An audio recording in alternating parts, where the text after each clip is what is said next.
Assalamualaikum. My name is Fatan Humayun. I study in standard 10. Today I explain to human brain. My school name is SS Educational Academy. આ આકૃતિ છે માનવ મગજ વિશે બનાવેલ, જેમાં અગ્ર મગજ, મધ્ય મગજ અને પશ્વ મગજ છે. બૃહદ મસ્તિષ્ક, મસ્તક પેટી, કરોડરજ્જુ, પંચસેતુ, લંબ મજ્જા, અનુમસ્તિષ્ક, પિટ્યુટરી ગ્રંથિ, પશ્વ મગજ, હાઇપોથેલેમસ, જેમાં શરીરના મુખ્ય સંકલન કેન્દ્ર એવા મગજમાં કેન્દ્રિત હોય છે. આપણા રોજિંદા જીવનની ક્રિયાઓમાં આપણે વિચાર કરીએ છીએ કે જેમ કે લખવું, વાત કરવી, એક ખુરશીને ખસેડવી, આ બધા સ્વૈચ્છિક ક્રિયાઓના ઉદાહરણ છે. મનુષ્યના મગજમાં આ મુજબના 3 ભાગો હોય છે, જેમ કે મધ્ય મગજ, અગ્ર મગજ, મધ્ય મગજ અને પશ્વ મગજ. અગ્ર મગજનો મુખ્ય વિચારવાનો ભાગ હોય છે.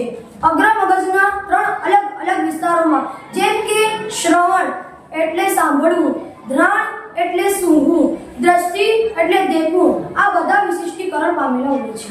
Thank you.